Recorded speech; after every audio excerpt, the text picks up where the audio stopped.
आचार्य प्रवर विद्यासागर रे, जिससे अद्भुत जहाँ हुआ रे, सांगानेर में प्रभु पधारे, अतिशय अद्भुत जहाँ हुआ रे। हर कोई रत्नों की प्रतिमा से माला माल हो गया, कमाल हो गया जी, कमाल हो गया, कमाल हो गया जी, कमाल हो गया।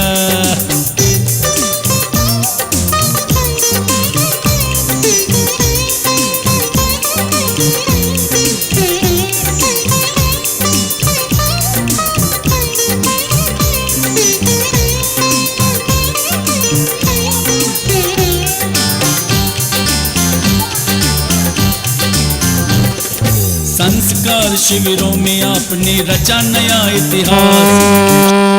ओम नमः सिद्धेभ्यः, ओम नमः सिद्धेभ्यः, ओम नमः सिद्धेभ्यः। सभी लोग अपने हाथों में जल लें और हाथों को शुद्ध करके मंगलाष्टक के लिए तैयार हो जाएंगे। मुकुट प्रद्योतिरत्न प्रभा वासदपादि नखेन्द्रवः प्रवचनाम बोधिन्द्रवास्थायिना ये सर्वे जिन सिद्धि सूर्य नुगतास ते पाटिका शादवा स्तुत्या योगी जनश्च पंच गुरुवा कुर्वन्तु ते मंगलम, कुर्वन्तु मे मंगलम, कुर्वन्तु वो मंगलम। सम्यक् दर्शन बोधि वृत्तिममिलम रत्नत्रयम् तिरुवंतर भावनामर्ग्रहे मेरो कुलाद्रोषिता जम्बूशालमलिचेत्य साकी सुतता वक्षाररूप्यादिषु ईश्वाकार गिरौ च कुण्डलनगे मंगलम, कुर्वन्तु मे मंगलम।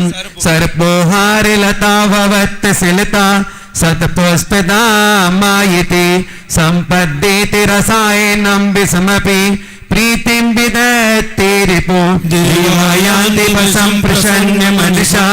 किं वा बहु ब्रूमवे धर्मादेव नवोऽपि वर्षति नगे कुर्वन्तु ते मंगलम्। गर्वावितरो सवनिहार ज्ञाय के हो तुम विश्व के शिव सुख के करतार। हरता ज्ञानियार के धरता धर्म प्रकार तीर्था पद दातार हो धरता निज गुणा। धर्मामृत और जले दिशो ज्ञानवान तुम रूप, तुम्हारे चरण सरोज को नावत त्यों जग भूप। मैं बंदो जिन देव को करत निर्मल भाव कर्म बंद के छेद में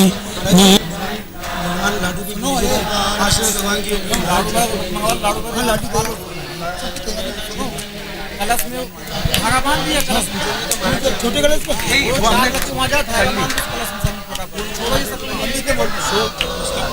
आपको पुस्तक अशोक जी ने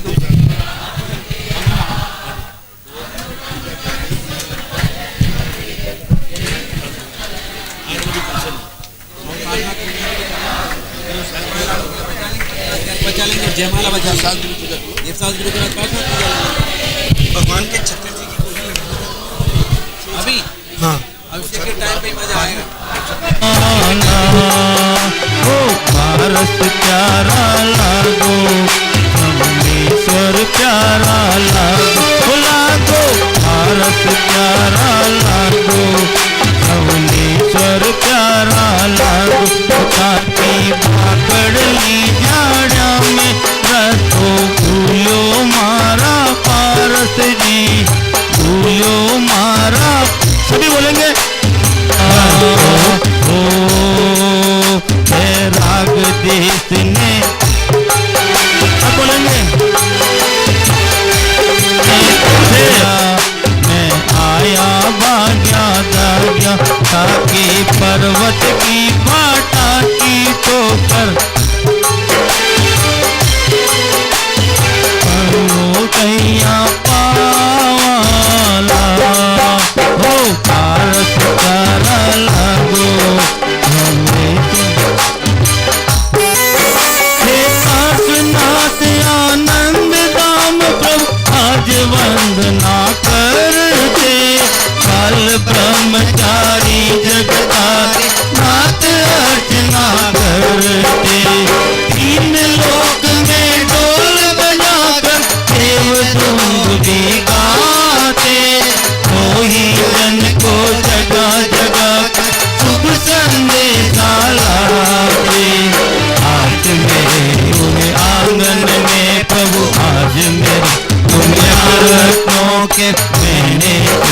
पुराए सरदा के प्रमुख द्वार पर तोरण हार सजाए प्रभु प्रतीक्षा पालन तो जान के हाले हाले आए भारत प्यारा लागो चवनेश्वर प्यारा लागो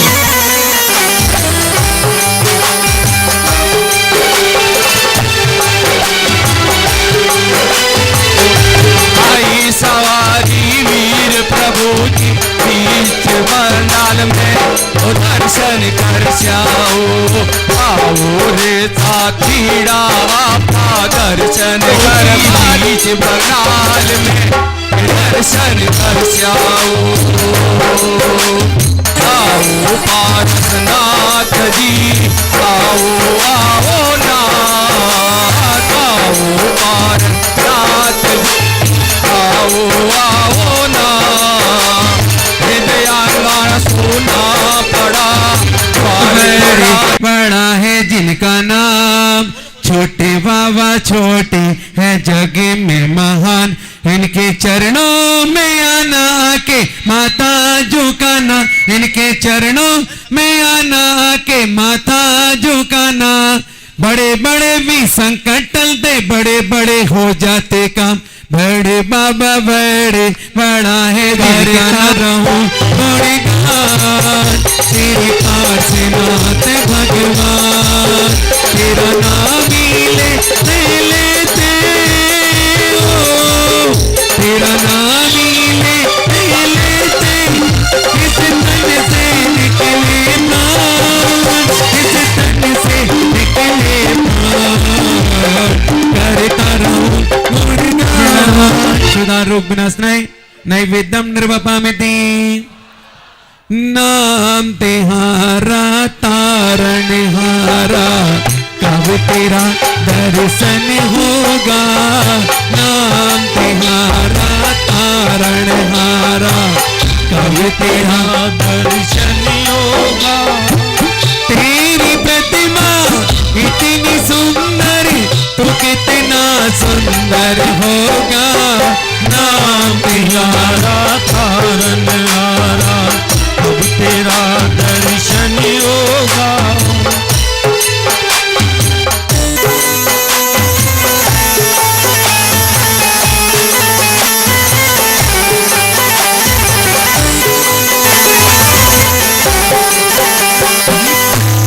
दीपक जले सूरज उगे पर मोहित में मिटता नहीं बाहरी उजाला तेज भीतर में उजाला है नहीं श्री पार्श्वनाथ जी ने मुझने ज्ञान दीप जलाए पाकर क्यों नहीं ज्ञानी हुआ पार्श्वनाथ जी ने मेरे अष्ट कर्म निवारी भावा गमन से तू बेटे उतार मेरा कीजिए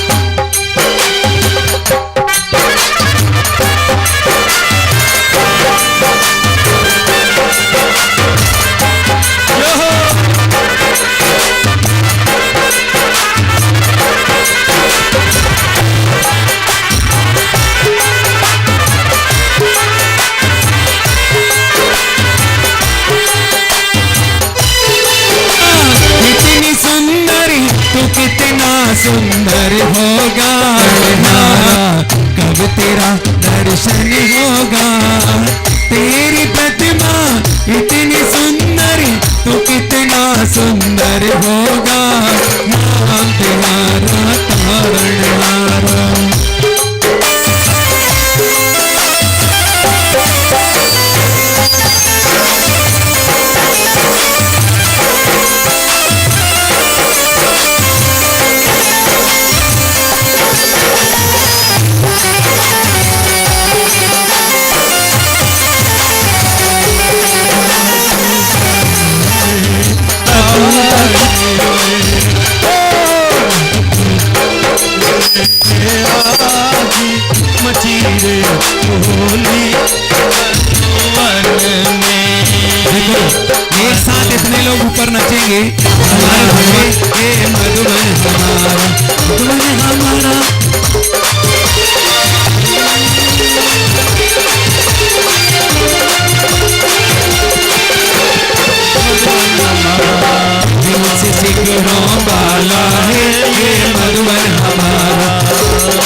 तो उगे नहीं सकता कभी।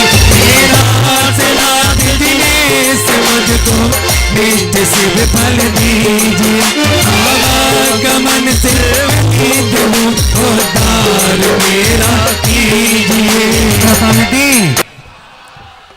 पैसे की पहचान का ही हो चुका हूँ, आ गया हूँ शरण में। श्री पार्श्वनाथ दिनेश मुझको लीजिए अपनाइए, आवागमन से हूँ रचित उद्धार मेरा कीजिए।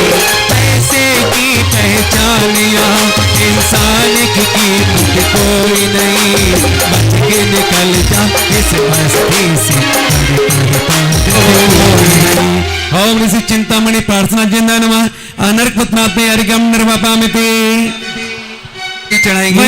गर्भ जन्म तप और ज्ञान, इसके बाद हम निर्माण कांड निकालेंगे, है ना? आपको याद है कि नहीं? वैशाखी कृष्ण दिन पावन, द्वितीय तृतीय मन भावन, मुझकर प्रतिपाल दिन आवासे हुई नगर सो।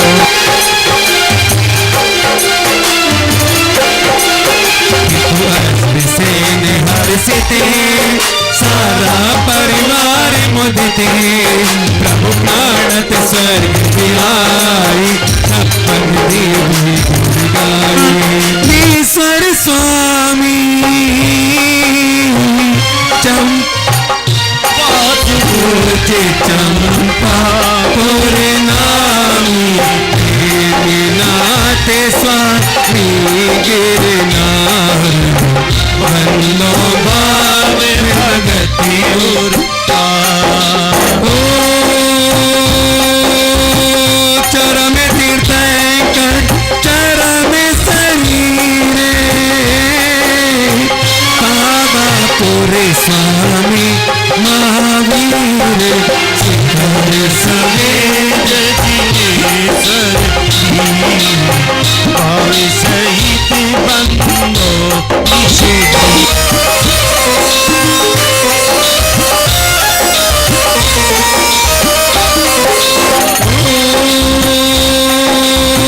वरदत राय इंद्र मुनि सायर दत्त आदि गोविंद गविकार वर मुनि अति बंदो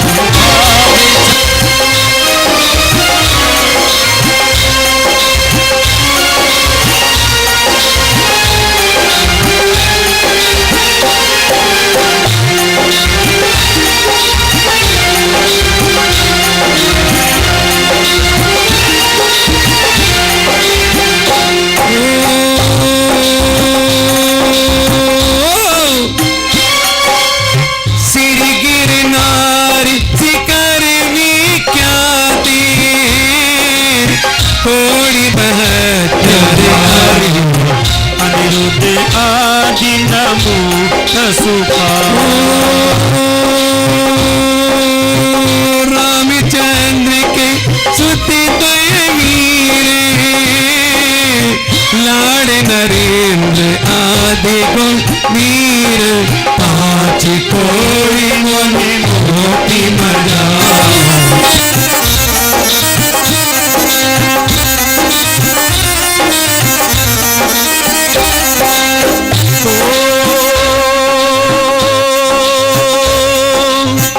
पांडव तीन द्रविड़ राजा, श्री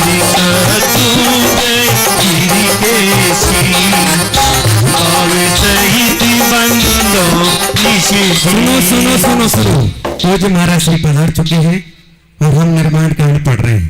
तो पढ़ना है, जिस समय हम निर्माण कांड को उच्चारित करते तब ऐसा मन लगता है कि हम साक्षात समय से करके कौन से कूट पर पहुंच गए? धवल कूट, कुंदपुरम कूट। रखना, मैं इसलिए उल्टा बोल के सीधा बुलवाता हूँ। तो आइएगा उस कूट पर ये निर्माण लाड़ू चढ़ाने कौन जाएगा? बीच में हम इसको रोकते हैं, ऊपर करके तालियां बजाएं।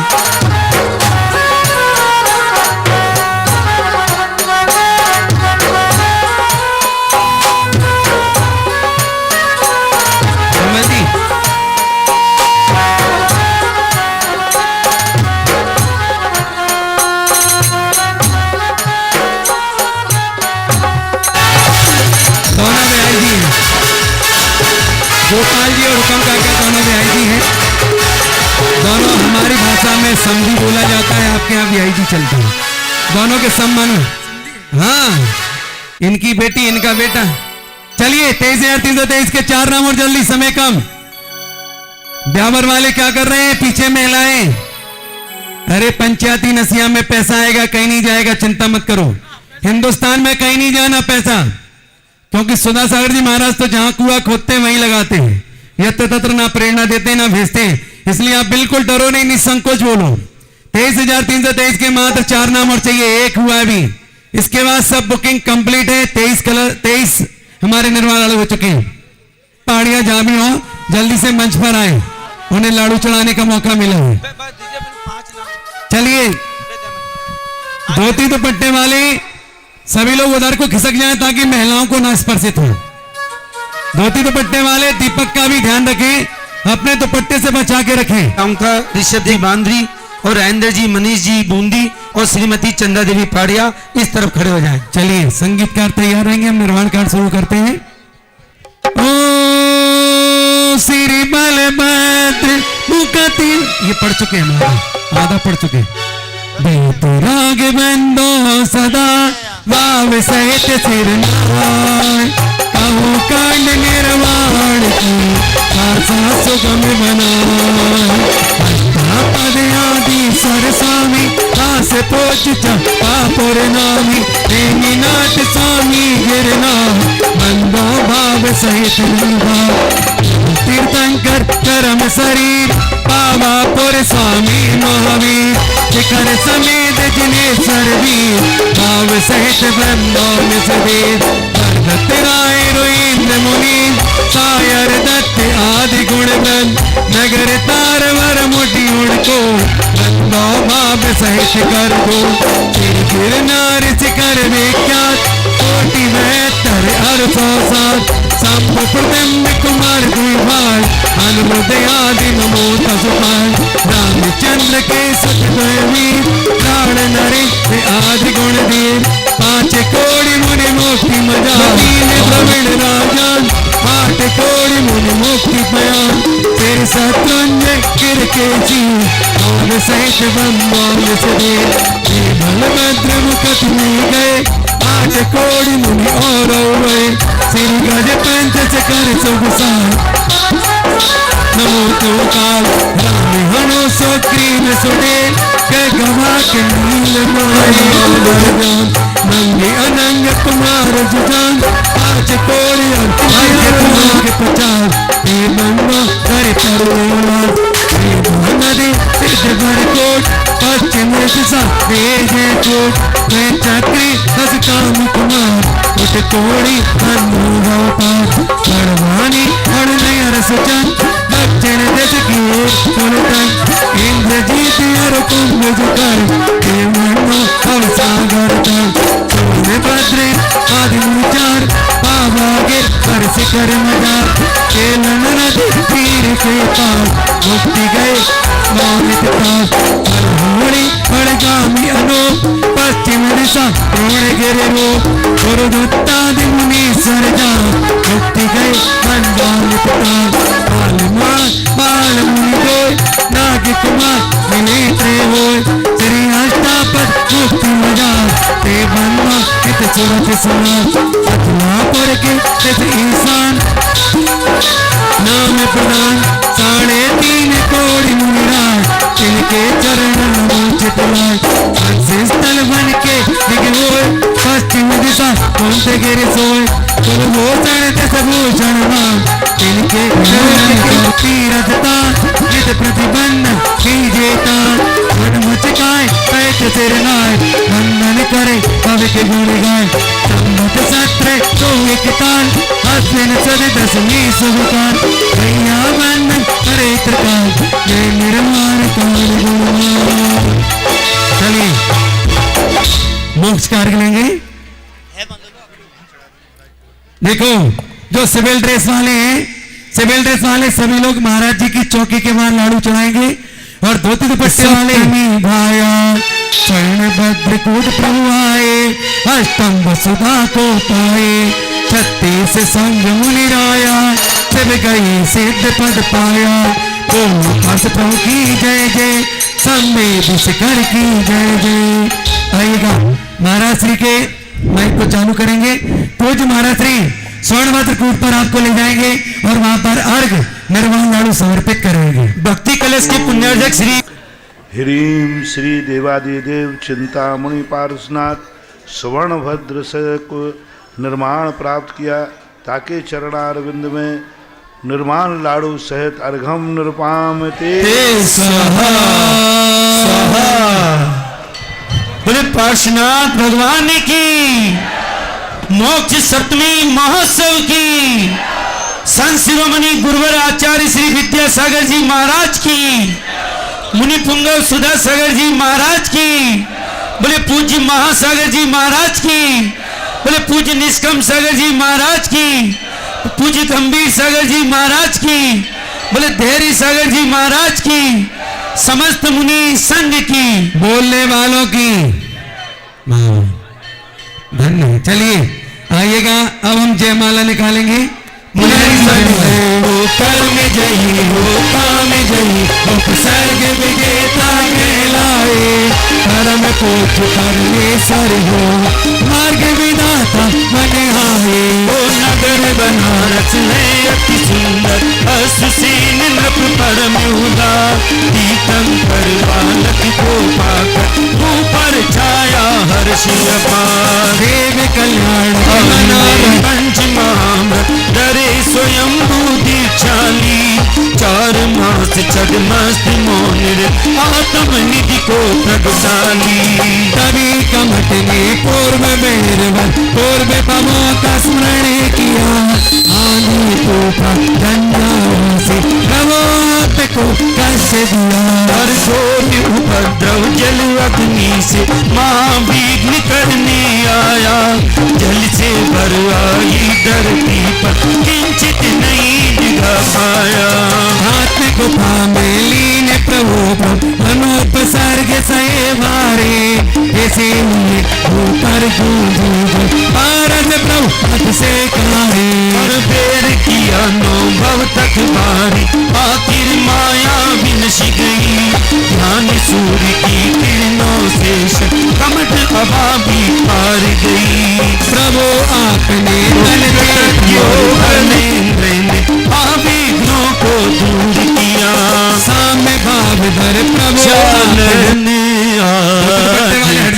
सुधा सागर गुरुवरी का, ओ कर लो पाद प्रक्षालन आदि, सुधा सागर गुरुवरी का। बोलो दोनों हाथ से तालियां।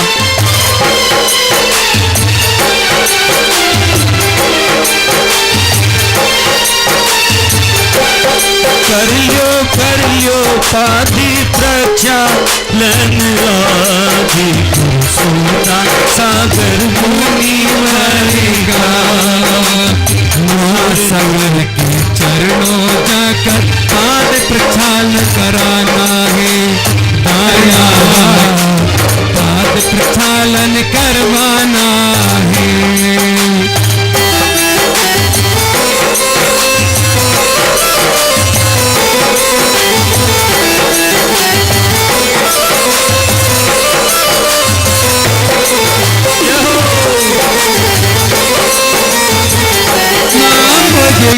मनीषम हरियन्ते मुन्नते पद प्रदमामि नम्मि, तन्मूर्ति सो यदविसे वेदिम करेशे। महाराज जी का माइक चालू रखना। हाथ पूर्वार बिना बोली वाले जितने लोग भी हैं सब नीचे आ जाए भैया। अगर ऊपर खड़े रहेंगे तो 1,11,111 की पेनल्टी है। हम कमल जी इनके ऊपर चल छोड़ दो, अभी अभिषेक नहीं करना, अभी विधि चल रही है। अभी बहुत ओम ह्रीम। आचार्य श्री गुरुवर विद्यासागर महाराज जी की, परम पूज्य मुनि पुंगव श्री सुधा सागर जी महाराज की, समस्त मुनि संघ की। जब भी किसी व्यक्ति का कोई भी उत्सव मनाया जाता है तो उत्सव इसलिए नहीं मनाया जाता कि वो महान है, वो पूज्य है, उसने अनंत शक्तियां प्राप्त कर ली हैं। इससे उत्सव का कोई लेना देना नहीं है। लोग समझते हैं कि ये महान भगवान बन गए हैं, अनंत चतुष्टय प्राप्त कर लिया है, अनंत सुख मिल गया है, तो हमें उससे क्या मिल गया है? हम क्यों उत्सव मनाएं? हम क्यों दीप मालिका जलाएं? हम क्यों लाडू चढ़ाएं? हम क्यों उनके उत्सव की जय जयकार बोलें?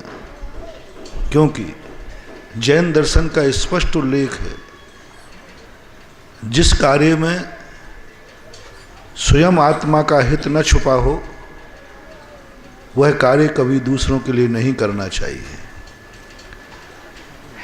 दूसरों के कार्य करने वाले को अधम तम अधम कहा है। इसलिए जो भी कार्य करते हैं पहले ये देखो कि हमारा निजी स्वार्थ क्या है, हमें निजी लाभ क्या है, मुझे क्या मिलेगा इससे। भगवान सिद्ध परमेष्ठी बन गए होंगे, उनको अनंत सुख मिला, मैं क्यों नाचूं? मैं क्यों दुनिया भर के लाड़ू चढ़ाऊं, दुनिया भर के प्रपंच करूं? हो गए होंगे सुखी, बन गए अनंत चतुष्टय के धनी। तो भी जैन दर्शन कहता है कि आपको कोई खुशी मनाने की जरूरत नहीं है। जिसको आनंद आया वो नाचे, वो खुशी मनाए। जिसका संसार कटा है, सिद्ध परमेष्ठी बना है, वो आनंद मनाए, आनंद में रहे। मुझे क्या लाभ है? उसी क्रिया को करना जिसमें मेरा निहित हो लाभ। एक भी क्रिया हमारे यहाँ ऐसी नहीं कही गई जो मात्र पर के लिए हो।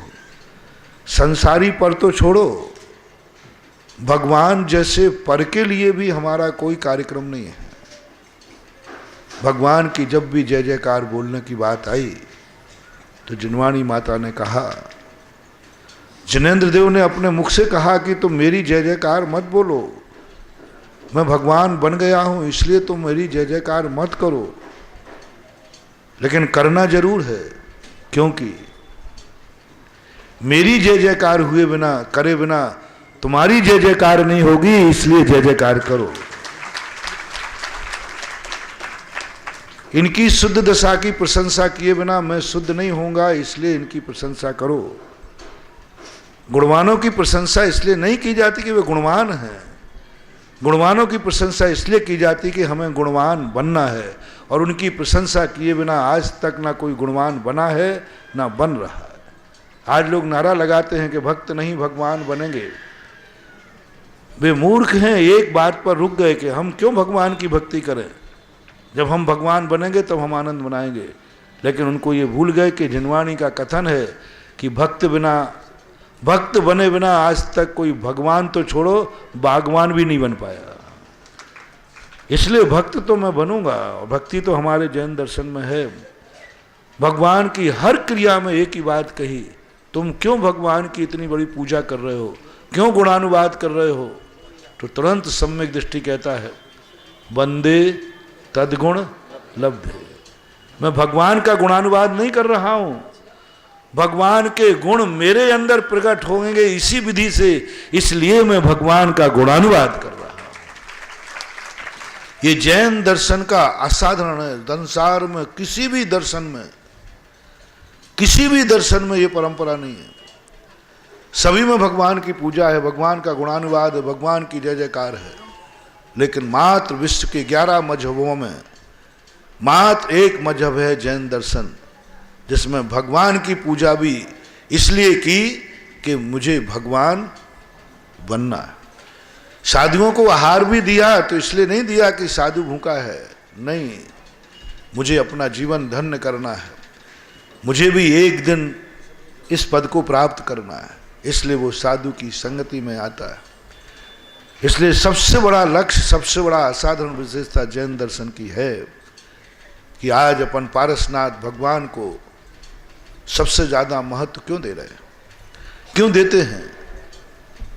क्या ये भगवान है? तो भगवान तो 23 और भी है, अनंत तीर्थंकर और हुए, वे सब भगवान थे।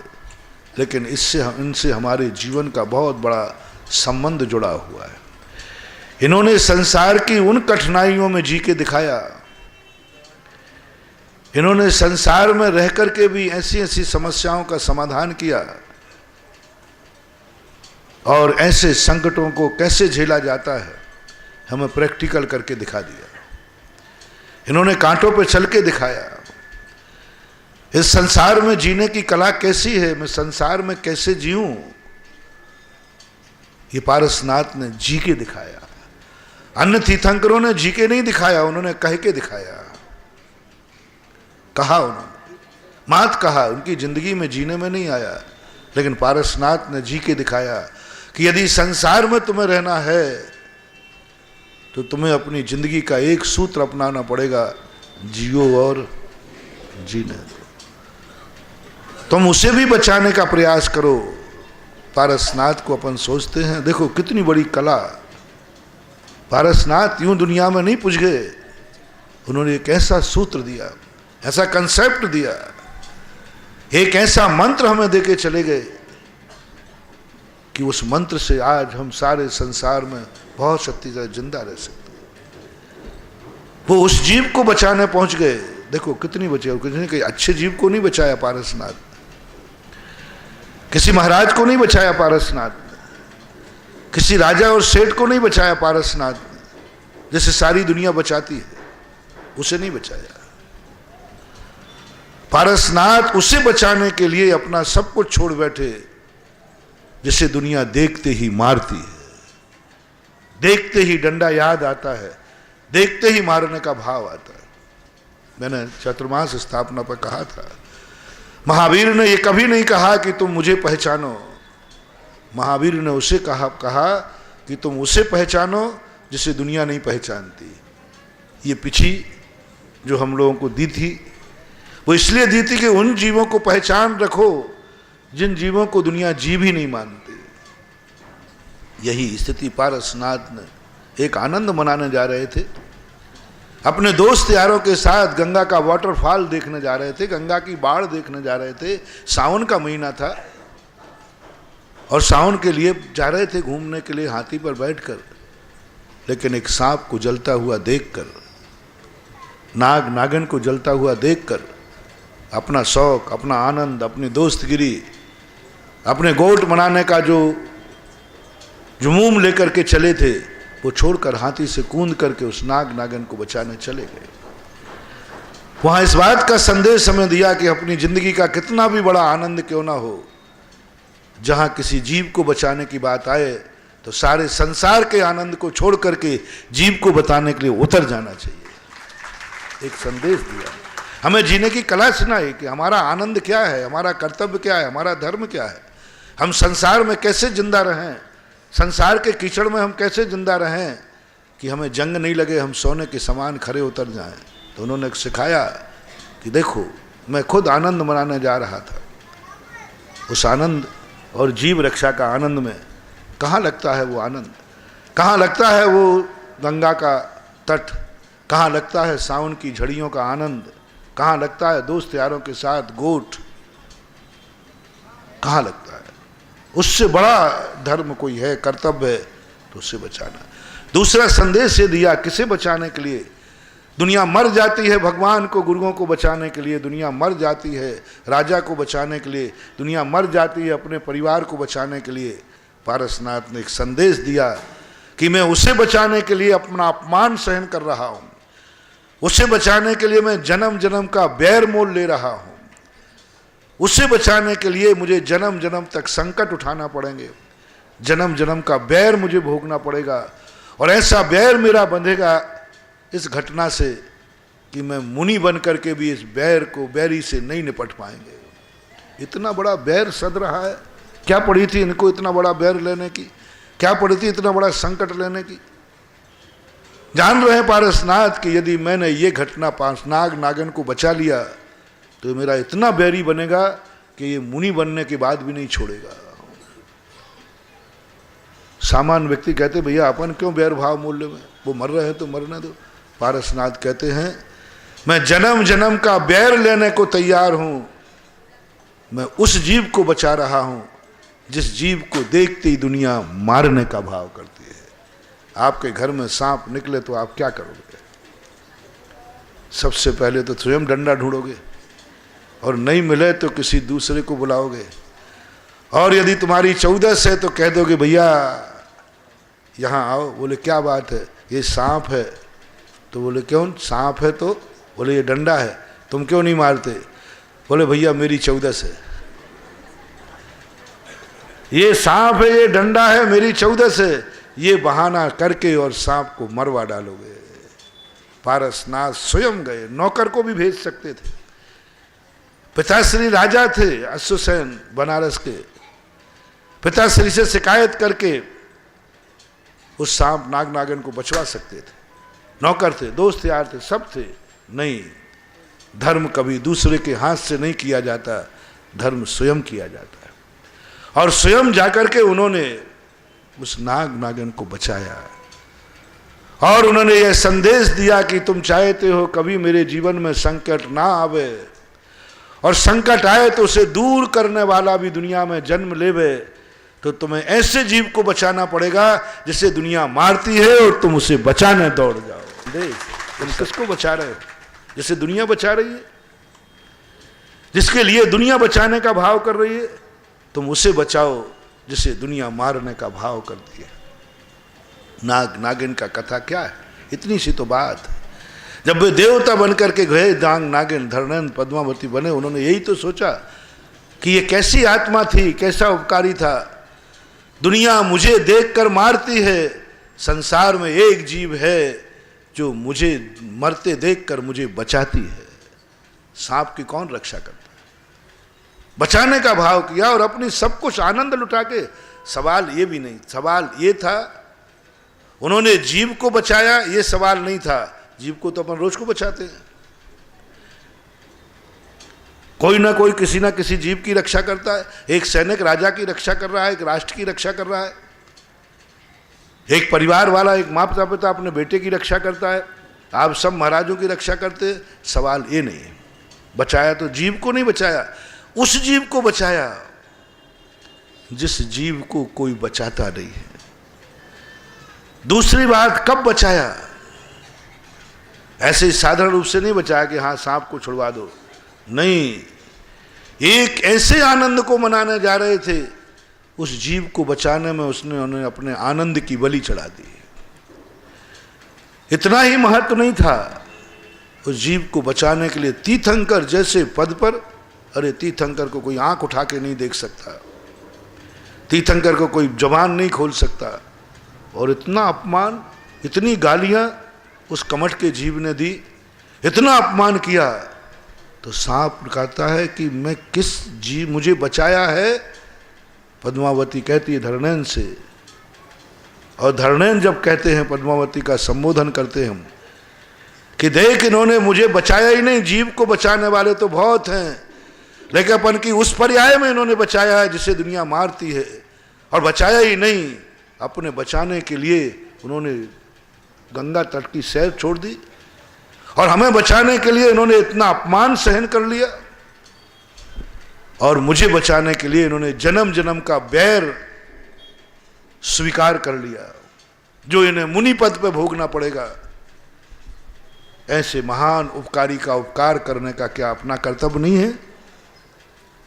जब उन्होंने ये ठान लिया कि मैं मुनि बनूंगा और ये कमठ मेरे ऊपर उपसर्ग करेगा, अब अपना कर्तव्य है कि आज उपसर्ग निवारण करने में अपन शक्ति हैं, चलो उस कमठ से भगवान नहीं निपटेंगे, उनको बचाने वाला भक्त निपटेगा। इसलिए एक संदेश पारसनाथ का है। इसलिए फन वाली मूर्ति क्यों बनती है, क्यों बनाए ऐसा विशाल फन भगवान के ऊपर? भगवान का क्या लेना देना था? नहीं, यही फन है हमारा स्वार्थी, यही फन है हमें शिक्षा देता है, यही फन हमें पता नहीं कितनी बड़ी कहानी सुनाता है। कौन आ गया जो भगवान के ऊपर छा गया? कौन आ गया जो भगवान के सिर के ऊपर है, जो भगवान के आज चिन्ह बन गया, जो आज भगवान पारसनाथ की मूर्ति की एक बहुत बड़ी निधि बन गई? क्या संदेश दे रहा है? ये यही संदेश दे रहा है कि तुम अपने जीवन में यदि कोई रक्षक चाहते हो, तुम चाहते हो कि मेरे ऊपर संकट आवे, इन आशीर्वादों से संकट दूर होने वाले नहीं हैं।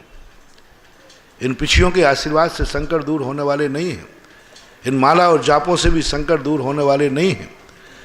यदि संकट दूर हो सकता है, तुमने जिंदगी में कभी किसी का संकट दूर किया होगा तो कोई तुम्हारा संकट दूर कर देगा, नहीं तो नहीं कर देगा। किसी का सिंहासन नहीं हिला। भगवान 8 दिन से उपसर्ग में थे बिजोलिया के अंदर। बिजोलिया तीर्थ क्षेत्र है। मेरा आपसे कहना है, राजस्थान वालों से कहना है कि पहली बात, एक लाडला तीर्थ क्षेत्र है बिजोलिया। पहली बात, राजस्थान एक ऐसी भूमि रही है जहां किसी पावन आत्मा ने कोई विहार नहीं किया, कभी नहीं किया। चौथे काल में कोई तीर्थंकरों का विहार नहीं हुआ। कोई सिद्ध क्षेत्र राजस्थान में नहीं है, क्योंकि यहां धर्म का लोप रहा है। ये तो भोग भूमि है, धन की भूमि है, धर्म की भूमि यहां है ही नहीं, रही नहीं। मात्र एक तीर्थंकर ने केवल ज्ञान प्राप्त किया और कोई तीर्थंकर यहां नहीं है। कोई पंचम काल में भी कोई महान, जो जगत के आज पंचम काल में जो जगत का सबसे बड़ा पूज्य है आचार्य विद्यासागर महाराज, वो भी मुश्किल से जन्म लिया, लेकिन राजस्थान की पावन भूमि उसे नहीं रोक पाई। यहां दीक्षा लेने के बाद बुंदेलखंड में जाकर शहर विजयतान कर रहा है। यानी राजस्थान की भूमि वह रही जो पावन आत्माओं को निकाल सकती है, रोक नहीं सकती। पावन आत्माएं यहां जन्मी, यहां दीक्षा लें, और आज उसी भूमि उनको बुलाने के लिए तरस जाए, तड़प जाए।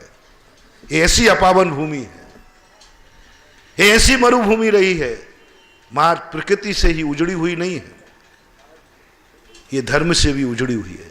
और जो धर्म से उजड़ी हुई रहती है वही प्रकृति से उजड़ी हुई होती है। क्यों है ये मरुभूमि? क्यों तरसते हैं लोग यहाँ पानी को? क्यों नहीं होती है ज़्यादा हरियाली? क्योंकि यहाँ प्रकृति से शुरू से धर्म का अभाव रहा। मात्र एक शक्ति थी, कमठ। जिस कमठ ने राजस्थान की चिंता किसी तीर्थंकर ने नहीं की तो एक कमठ ने की। और 7 दिन तक ऐसा पारसनाथ पर अवसर किया, उसके भाव नहीं थे वो तो मैं बता रहा हूं कि आप राजस्थान को छोड़ के नहीं जा सकते, क्योंकि ये कमठों की भूमि है। कम से कम आपको यहाँ इतना अवसर किया, अंत में पारसनाथ को बिजोलिया क्षेत्र से केवल ज्ञान प्राप्त करना पड़ा। वो करने के लिए नहीं आए थे। भीमा वन से विहार करते हुए भीमा वन में आकर के एक थोड़ी देर के लिए नदी किनारे रुक गए, और आया होगा वो, और आकर के उसने उपसर चालू कर दिया। वहीं केवल ज्ञान हो गया। भीमा वन और अश्ववन दोनों मिलते हैं। शास्त्र में अश्ववन मिलता है, शिलालेख में भीमा वन का उल्लेख है। तो वो अश्ववन का जो स्थिति थी, वहां आकर के आपसे मेरा कहना है, पूरे राजस्थान को मैं सदा कहता हूं कि आपकी एक लाडली भूमि है जिसे तीर्थंकर ने पवित्र किया है, और वो भी कमठ के उपसर के बदौलत। इसलिए कोई महान आत्माएं जब यहाँ आएंगी तो पहले कोई कमठ पैदा करना पड़ेगा, तभी महान आत्माएं रुक पाएंगी। नहीं तो महान आत्मा आएंगी तो और ईरिया पथाश्रव के समान चली जाएगी। कोई उपसर्ग ही पैदा करो। और जाकर के पारसनाथ, आप लोगों को कम से कम जिंदगी में एक बार पारसनाथ की उस भूमि को, चट्टान को, जहां मैंने 4 महीने बैठकर साधना की है, जहां मैंने घंटों बैठ करके ध्यान किया है, उस भूमि पर साक्षात मैंने केवल ज्ञान की वर्गणाओं का स्पर्शन किया है। वहां साक्षात मैंने पारसनाथ की दिव्य धुनी को अपने कानों से सुना है, स्पंदन हुआ है। और वो चट्टान मुझे इतनी पावन लगी, इतनी पावन लगी कि उस चट्टान पर समोषण के अंदर 1000 केवली थे। उन 1000 केवलियों की भारत की पहली चट्टान है जिसमें 2000 चरण बने हुए हैं। और पूरी चट्टान को मैंने चरणों से मढ़ दिया, क्योंकि वो चट्टान ही इतनी पावन थी जहां भगवान प्रभु बैठे थे, और जहां कमठ ने उपसर किया था 7 दिन तक, और जहां पर धरणेन्द्र पद्मावती ने उपसर का निवारण किया था।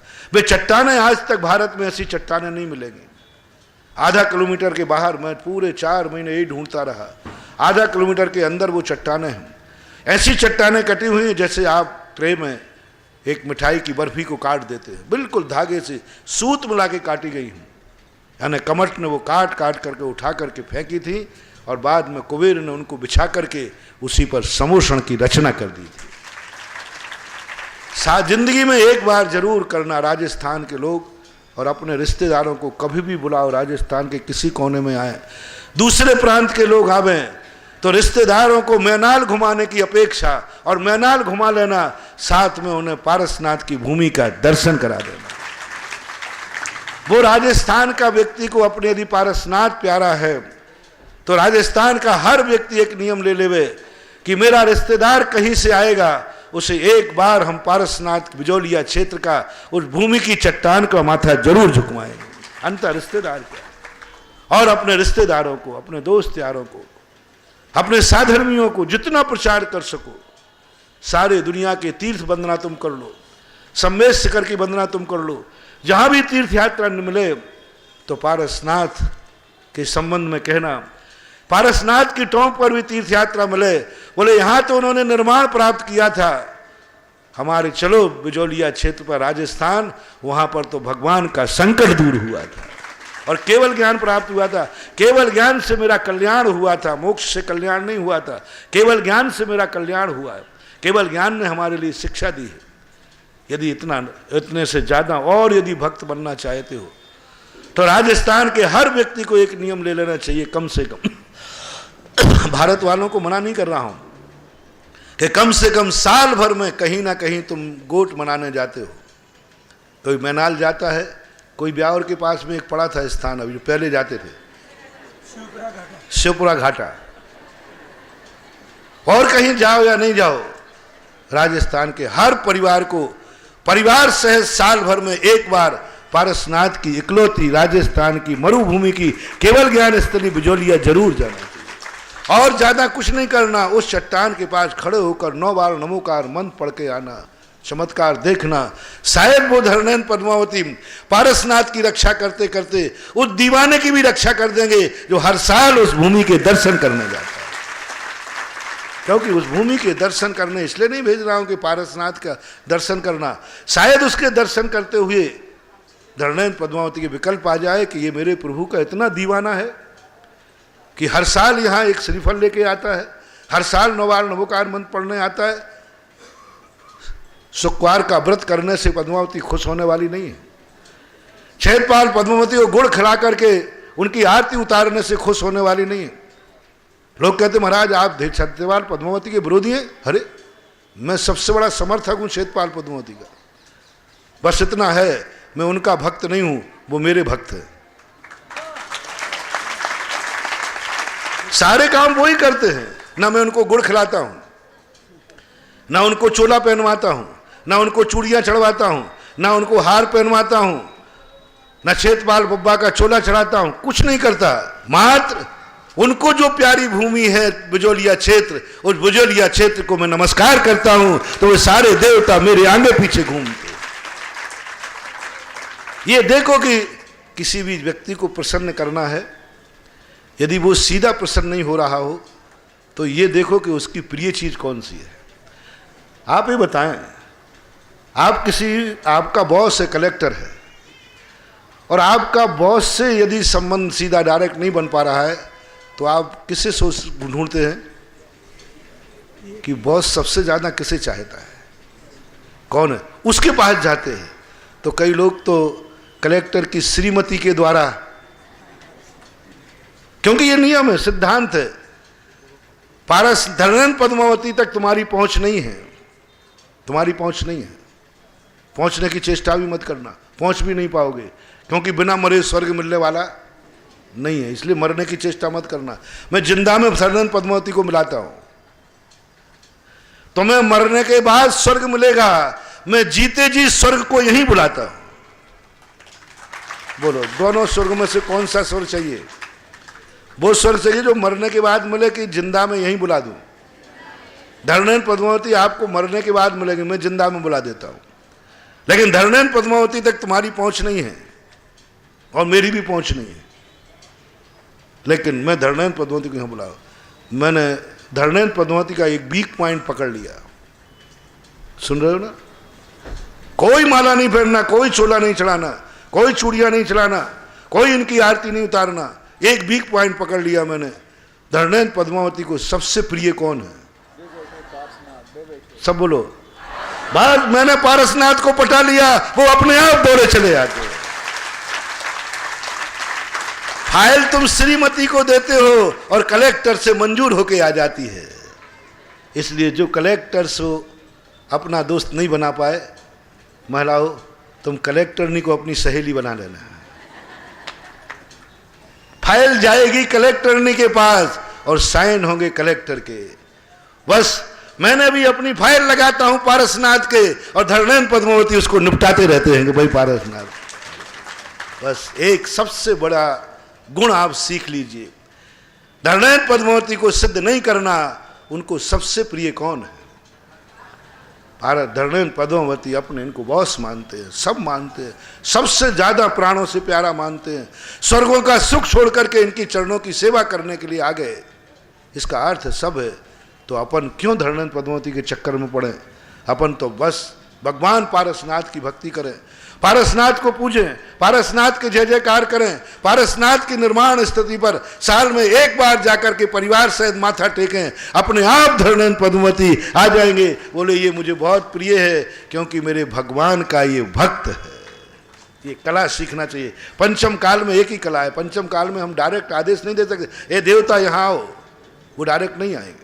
उसकी कला यही है कि भगवान के माध्यम से हम चलें।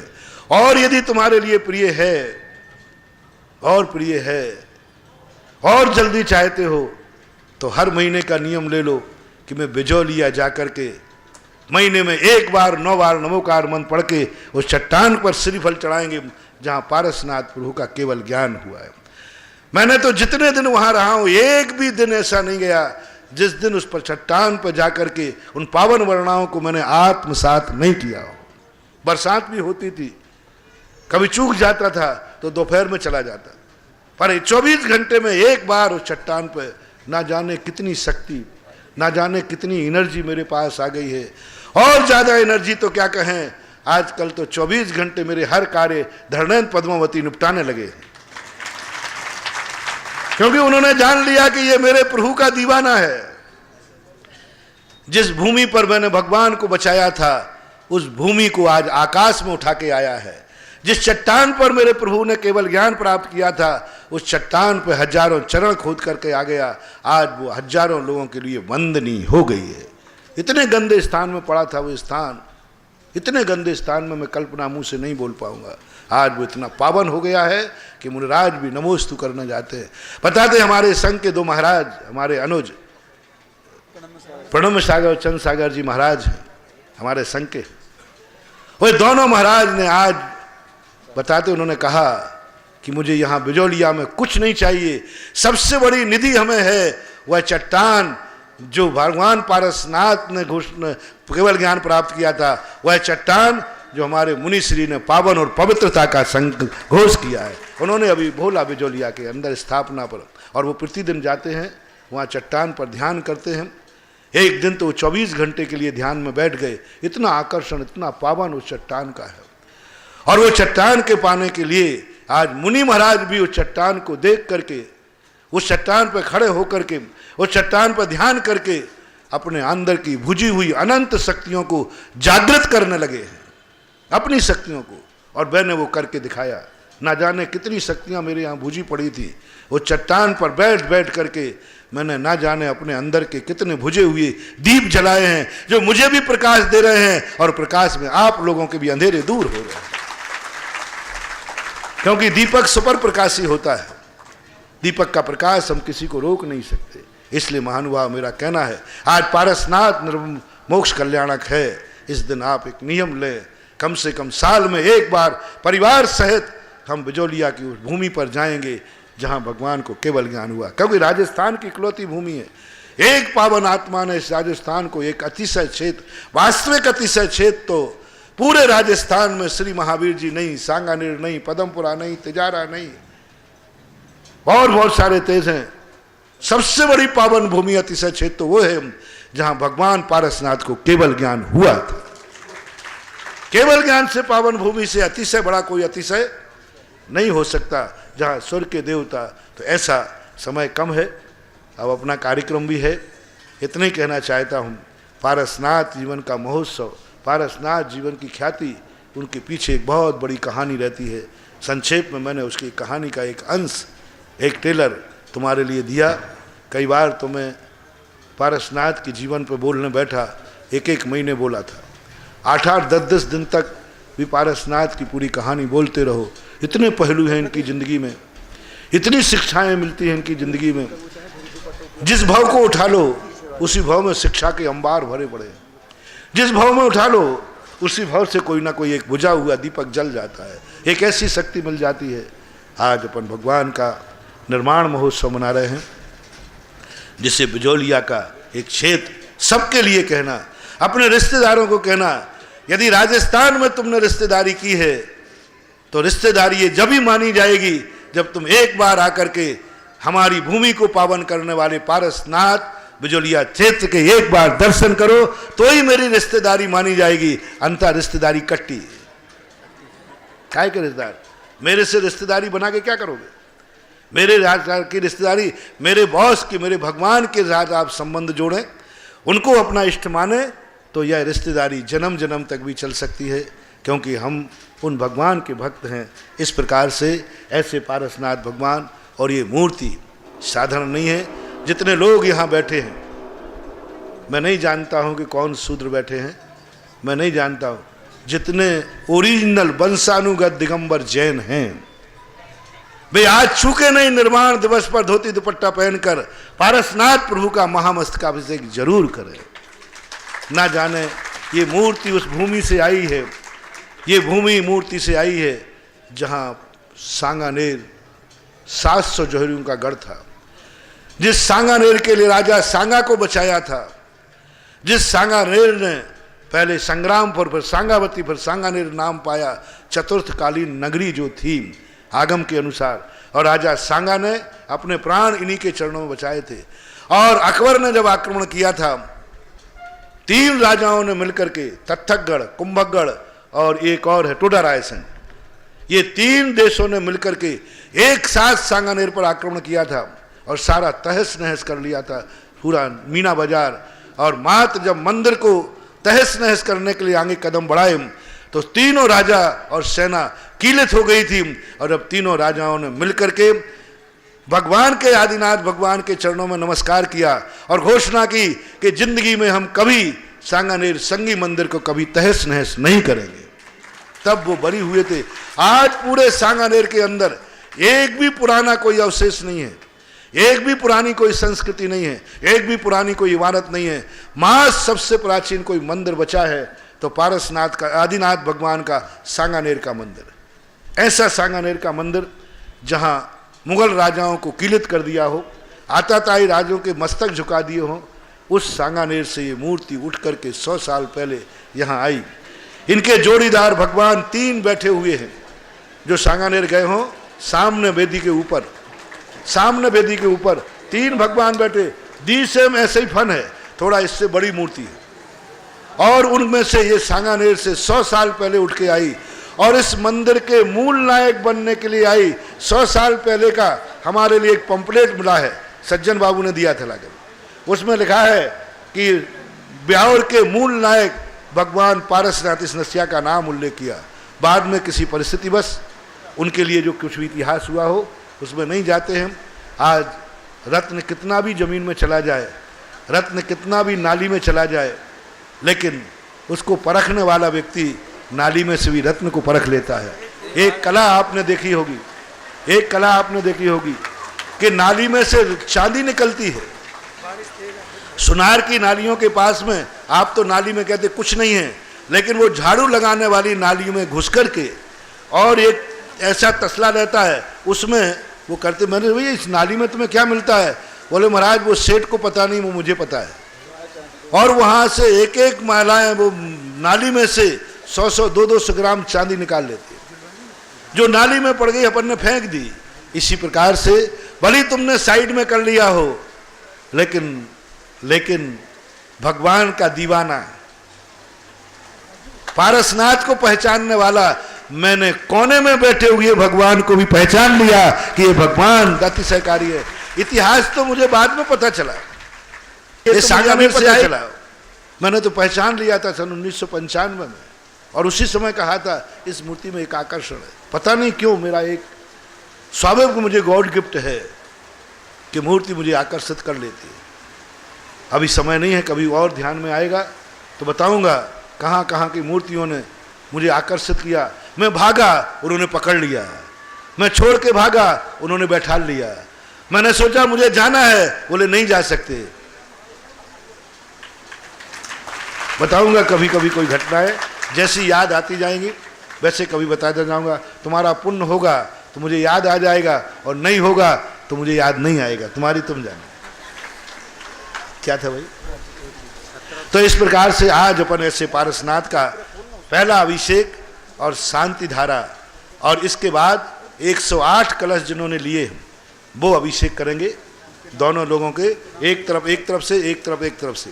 पहले अपन प्रथम कलश और शांति धारा, और दोनों प्रथम कलश हुए हैं। एक तो शांतिलाल जी, गदिया गौरव, ये भी मेरा लाडलई है। और जिसने पारसनाथ के दीवाने को प्रसन्न कर लिया तो पारसनाथ तो अपने आप उस पर प्रसन्न हो जाएंगे, और जिसने पारसनाथ को प्रसन्न कर लिया तो स्वर्ग के देवता तो अपने आप यहां चले आएंगे।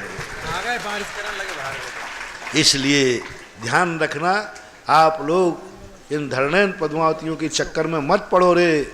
आपने देखा कभी, आप रक्षा करने कांस्टेबल आता है, लेकिन कांस्टेबल बाजार में मिल जाए तो कह देना, ए कांस्टेबल नशिया में आ जाना, मेरे थोड़ी सी कार्यक्रम है।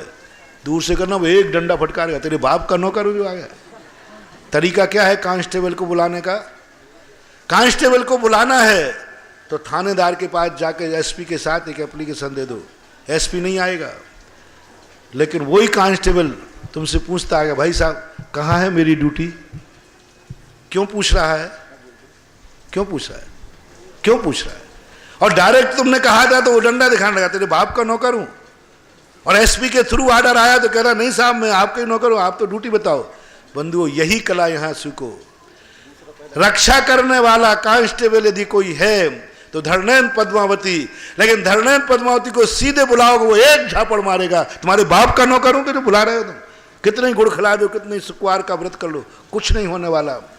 एक बार धरणेन पद्मावती के बॉस, एसपी जैसा बॉस जो है पारसनाथ है, इनकी पूजा करो, इन पे एप्लीकेशन लगाओ, वे कांस्टेबल अपने आप दौड़े चले आएंगे और तुम्हारी रक्षा करेंगे। इसलिए आज से ये कला सीख लो। पारसनाथ निर्माण महोत्सव पर स्वर्ग के देवता चाहते हो तो दो कारण मैंने बता दिए। पहला कारण है कि उन जीवों की रक्षा करो जिन्हें दुनिया कुचल देती है।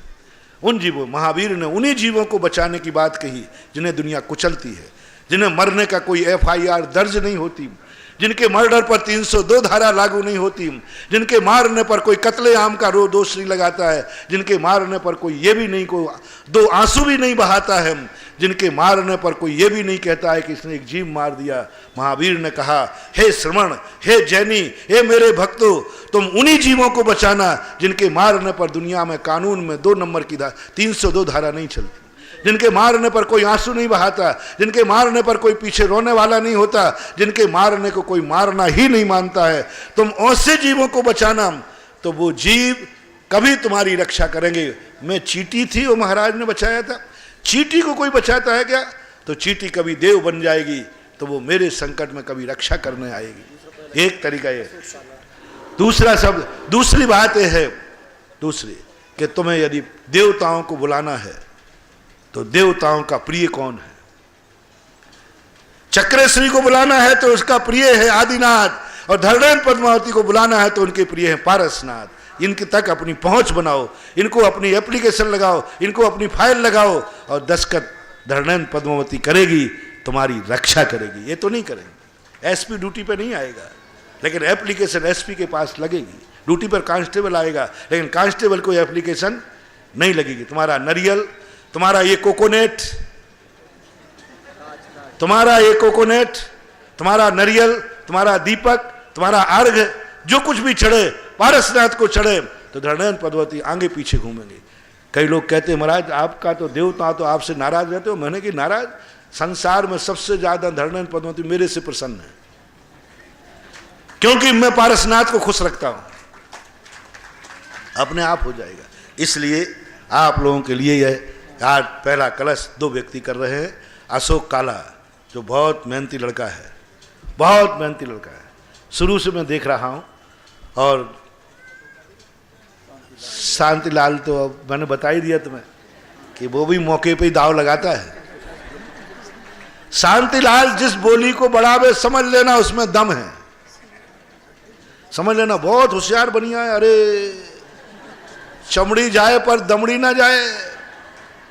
और जब शांतिलाल जिस बोली को लेवे मैं तो तुरंत और ज्यादा स्ट्रांग होगा। मैंने कौन बोली बढ़ा रहा? बोले शांतिलाल। मैंने पारसनाथ जरूर आप में दम है।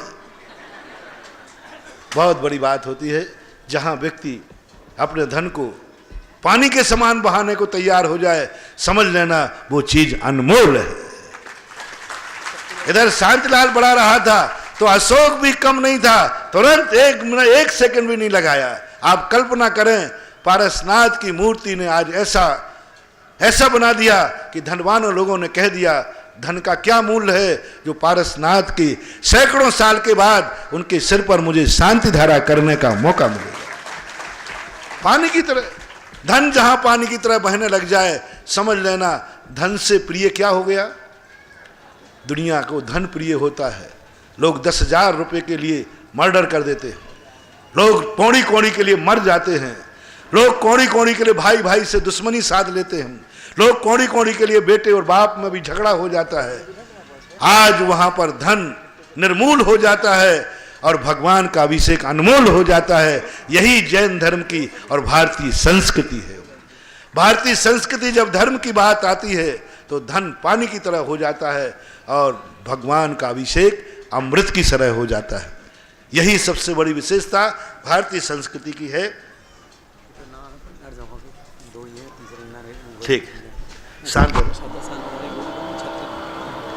छत्र सांद्र। तीसरी बोली एक ऐसे भक्त की है, निहाल चंद पहाड़िया। जानते ही हो आजकल जब कोई देवता वो क्षेत्रपाल आने में लेट हो जाता है तो ये सेकंड क्षेत्रपाल है, ये संभाल लेता है। जब तक वो आते हैं तब तक ये संभाल लेता है, बाद में फिर धरणन संभालता है। चलें, है? 3 शांति धारा है। चलो जल्दी करें। बोली से चिंतामणि पार्श्वनाथ भगवान की। ओम ह्रीम श्री अरहम श्रीकार लेखनम करोमि। ओम ह्रीम श्री पांडुकशला, थाली को हाथ लगा दो। ओम ह्रीम श्री पीठ स्थापनम करोमि। ओम ह्रीम भगवान के चरणों को पकड़ने। ओम ह्रीम धर्म तीर्थादिनाथ भगवान पांडुकशला पीठे सिंहासने तिष्ठ तिष्ठ ठाठा। जिससे भगवान का अभिषेक करो उस कलश पे सब पे श्री बना दें। जब ये कलश क्षीर सागर का हो जाएगा, अभी आपके कुएं का है, फिर क्षीर सागर। ओम ह्रीम चतुकोणेषु चतुकलश स्थापनम करोमि। एक अरण चढ़ा दें, वो लोग ऊपर। आनंदिनिर्भर सुर प्रमदादिगानैर्वदित्य पूर्जय शांति कल प्रशस्तै उद्गीयमान जगति पद कीर्ति मेना पीठस्थलिं सुविदार्चनी उल्लसामि। ओम ह्रीं विष्णवन् पीठसदाजिनाय अर्घ्यं निर्वपामि स्वाहा। कर्म प्रबंध निगणैरपि हेमताप्तं ज्ञात्वापि भक्ति वसता परमाधिदेवं त्वं श्रीय कल्मष गणोन्मतिनाय देव सद्दोदकैरभिनयामि महाभिषेकम्। ओम ह्रीं श्रीं क्लीं अभिषेक करिए शुरू।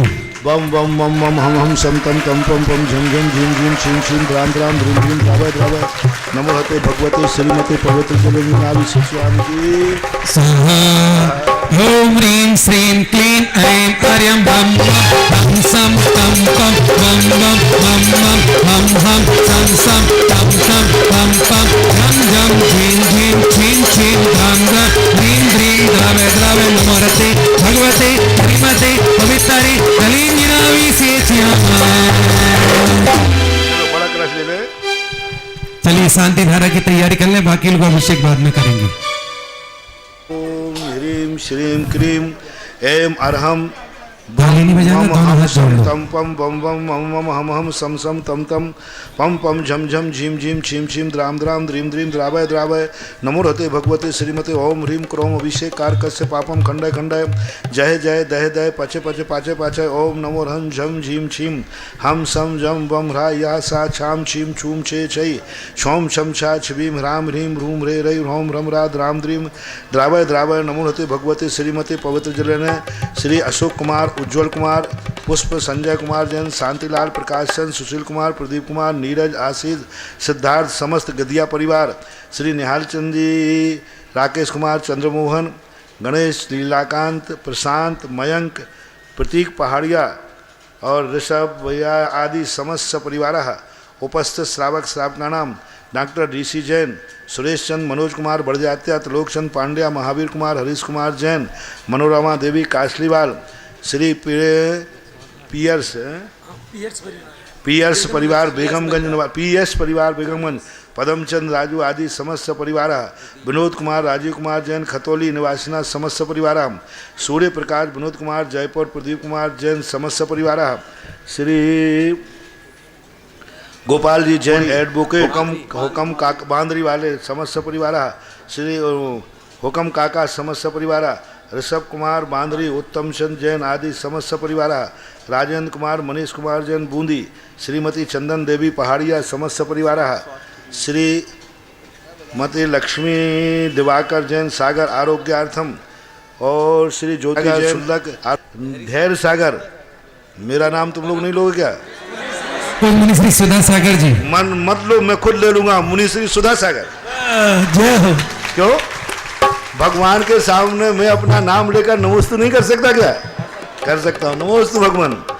प्रदीप ब्रह्मचारी, प्रतिष्ठाचार्य, महावीर ब्रह्मचारी, समस्त ब्रह्मचारी ब्रह्मचारी गण, समस्त स्वाध्याय मंडल, महेंद्र कुमार, मंजू छावड़ा फपरीवाला, रमेश चंद साकुन्या, उनकी श्रीमती का नाम पता नहीं, सुकांत भैया ब्रह्मचारी, दिगंबर जैन समाज ब्यावर, समस्त ब्यावर समाज, समस्त ब्यावर, सारी ब्यावर समाज के समग्र नागरिक, शासन प्रशासन आदि सबके लिए भी श्रीरस्तु, वृद्धिरस्तु, तुष्टिरस्तु, पुष्टिरस्तु, शांतिरस्तु, कांतिरस्तु, कल्याण मस्तु, क्रम कर दो, शांतिरस्तु, कल्याण मस्तु, स्वाहा, कार्य सिद्ध्यर्थम, सर्वविघ्न निवारणार्थम, श्रीमद् भगवत अरहत सर्वक परमेष्ठी परम पवित्राय नमो नमः। श्री शांति भट्टारक पाद पद्म प्रसाद सद्धर्म श्री बलायुर आरोग्य ऐश्वर्याभि वृद्धिरस्तु, सद्धर्म स्वस्य परशस्य वर्गा प्रसिद्धंतु नाम यहाँ मुतचा सिद्धिम तन्वन्तु, सद्धर्म कार्यसु यहाँ मुतचा सिद्धिम प्रयच्छन्तु नः। ओम नमो रहते भगवते श्रीमते पार्श्वतीर्थंकराय श्रीमद रत्नत्र रूपाय दिव्य तेजो मूर्ति प्रभामंडल मंडताय, द्वादश गण सहिताय, अनंत चतुर्शय सहिताय, समूषण केवल ज्ञान लक्ष्मी शोभताय, अष्टादश दोष रहताय, षट्चत्वारिंशत् गुण संयुक्ताय, परमेष्ठी परम पवित्राय, सम्यक ज्ञानाय, स्वयं सिद्धाय बुद्धाय, परमात्मने परम सुखाय, त्रिलोक महताय, अनंत संसार चक्रम अनंत ज्ञान दर्शन वीर सुखात्पत लोक संग्राय, सद्ज्ञानाय सद्ब्राह्मणे बृहत्फणा मंडल मंडिताय, ऋषि आरिका श्रावक श्राविका प्रमुख चतु संगोप सर्वनाशनाय, घाती कर्म शंकराय, अजराय अभवाय, श्रेष्ठ श्री कुमार जैन समस्त परिवार, श्री गोपाल जी हुकम काका समस्त परिवार, जम्बू नयने जी राव का समस्त परिवार, सब पाडोदी समस्त परिवार, राजेंद्र कुमार जी बांदरी निवासना समस्त परिवार, राजेंद्र कुमार, मनीष कुमार बूंदी समस्त परिवार, श्रीमती चंदना देवी समस्त परिवार, श्रीमंत लक्ष्मी दिवाकर समस्त परिवार, अंतर्मति आरोग्यार्थम व्याधिम घिनंतु व्याधिम घिनंतु व्याधिम घिनंतु, श्री जनाभिषेक पूजना प्रसादा सर्वसेवका नाम सर्वदोष रोग शोक भय पीड़ा विनाशनम भवतु। ओम नमो रहते भगवते प्रक्षिणा से दोषकर्मसाय दिव्य तेजो मूर्ति नमः, श्री शांतिनाथाय शांति कराय, श्री पार्श्वनाथाय शांति कराय, सर्वविघ्न प्रणाशनाय, सर्व रोगा मृत्यु विनाशनाय, सर्व पर के क्षुद्रपद्र विनाशनाय, सर्वारिष्ट शांति कराय। ओम ह्राम ह्रीम ह्रूम रवरासिया उषा नमः, सर्वविघ्न शांतिम कुरुकुरु तुष्टिम पुष्टिम कुरुकुरु स्वाहा। अभिषेक कारकस्य अभिषेक कत्रीणाम कामम छिंद छिंद भिन्न भिन्न सर्वमंत्रम सर्वात्मघातम परघातम च सर्वशूल रोगम कुशरोगम अक्षरोगम सुरोगम जोर रोगम च सर्वनरमारिम सर्वगजासको मई साज मारिम सर्वसधान वृक्षता गुणपत्र पुष्फल मारिम सर्वराष्ट्र मारिम सर्वक्रूर बेताल शाकनी डाकनी भयानी सर्ववेदनीयम सर्वमोहिनीयम सर्वाप मारिम अशुभ कर्म जिन दुखानी दुष्ट जन कतान मंत्र तंत्र दुष्टि मुष्टि छल छद्र दोषान सर्व दुष्टदेव दाना वीर नरनहार सिंह योगिनी कृदोषान सर्वाष्टकुली नाग जनित विस्भयानी सर्व स्थावर जंगम वृश्चिक सर्पादि कृदोषान सर्व सिंहाष्ट पदादि कृदोषान परशत्रुगत मानव चाटन विद्वेषण मोहन वशीकरणादि दोषान सृष्टि श्री शांतिम समासो वितरतु जगताम उत्तमा शांति धारा शांत धारा संपूजका नाम प्रतिपादका नाम यतीन्द्र सामान्य तपोधना नाम देशस्ते राष्ट्रस्य पौरस्य राज्ञ करोतु शांति भगवान जिनेन्द्र करोतु शांति भगवान जिनेन्द्र करोतु शांति भगवान जी। वह छत्र लेना, वो जो छत्र अभी चढ़ाया था ना, खड़ी हो जाए, कमल जी हाथ की मुद्रा बना खड़ी लो। हो जाए, हाथ जोड़ लें। श्रीमती सुनीता सौगानी जी चली गई, कोई बात नहीं। छत्रत्रयम, सब लोग अपना ऐसे हाथ करें, ऐसे आशीर्वाद मत देना, यूं मोड़ के करना, गोल, थोड़ा कष्ट होने दो, ये मोड़ो थोड़ा सा। छत्रत्रयम तव विभाति शशांक कांत मुच्चे स्थितम स्थगित अनुकर प्रतापम मुक्ता फल प्रकर जाल विभ्रद शोभम प्रख्यापयत्रि जगता परमेश्वरत्वम्। ओम ह्रीम अष्टप्रातिहार्य मध्ये आतप निवारक छत्रत्रयम स्थापयामि। चलिए चमर को कुंदावदाते चल चामर चारु सोहम विभ्राजते कलिधौतिकांतम उद्यक्ष सांक सुचि निर्जरवारि धारे मुच्चैस्तटम सूर्यगिरि रव शांत कोम। ओम ह्रीम अवि अष्टप्रातिहार्य मध्ये चवरद्वयम स्थापयामि। बस ठीक है, अब आप निवास मोक्ष भूलिए नहीं करो। ओम ह्रीम देवादिदेव मूल नायक भगवान मूल पारसनाथ भगवान पारसनाथ निर्वाण दिश्वे चरणारविंदे अर्घम रूपामति। ओम ह्रीम ओम ह्रीम परम पूज साक्षात ब्रह्मन मुनि पुंग श्री सुधा सागर जी मुनि श्री महासागर जी मुनि श्री निष्कम सागर जी इंद्राय नमो नमः अर्घम निर्वपामिते। अब देखो कोई अभी सब ईमानदारी से आप लोग नीचे उतर देखो एक साथ नहीं चढ़ना मंच पर, अभी कोई नहीं आएगा। आधे घंटे भी अभिषेक चलेगा तो चले, पहले ऊपर वालों से फ्री हो जाने दो। पीछेदारों वाले पीछे आ जाएंगे। अभी तुम खड़े गंदे लग जाएंगे, आप पीछे आओ ना।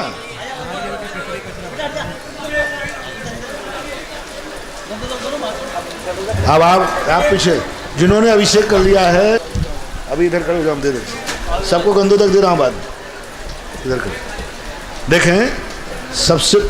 जलेन स्नापयामि स्वाहा। ओम ह्रीम अर्हम पादानुसारणी बुद्धि रिद्धि युक्त श्री पार्श्वनाथ जलेन स्नापयामि स्वाहा। ओम ह्रीम संभिन्न श्रोत्र बुद्धि रिद्धि युक्त श्री पार्श्वनाथ इंद्राय नमः। जलेन स्नापयामि स्वाहा। स्वादित बुद्धि रिद्धि पार्श्वनाथ इंद्राय नमः। जलेन स्नापयामि स्वाहा। दूर स्पर्शत बुद्धि रिद्धि पार्श्वनाथ इंद्राय नमः। जलेन स्नापयामि स्वाहा। दूर घ्राणत बुद्धि रिद्धि युक्त श्री पार्श्वनाथ इंद्राय नमः। जलेन स्नापयामि स्वाहा। दूर श्रवणत बुद्धि रिद्धि युक्त श्री पार्श्वनाथ इंद्राय नमः। जलेन स्नापयामि स्वाहा। 10 कलश हो गए, बदल लें। ओम ह्रीम दूरदर्शित बुद्धि रिद्धि पार्श्वनाथ इंद्राय नमः। जलेन स्नापयामि स्वाहा। 10 पूर्वत बुद्धि रिद्धि युक्त श्री पार्श्वनाथ इंद्राय नमः। जलेन स्नापयामि स्वाहा। पूर्वत बुद्धि रिद्धि श्री पार्श्वनाथ इंद्राय नमः। जलेन स्नापयामि स्वाहा। महानिमित्त 46 गुण मंडित श्री पार्श्वनाथ इंद्राय नमः। ओम ह्रीम अष्टादश दोष रहता है, पार्श्वनाथ इंद्राय नमः। ओम चतुष्टय। श्री धर्मीचंद जी ठोलिया साहब लाइन से आएंगे। श्री ताराचंद जी जितेंद्र जी ठोलिया 5 कलश।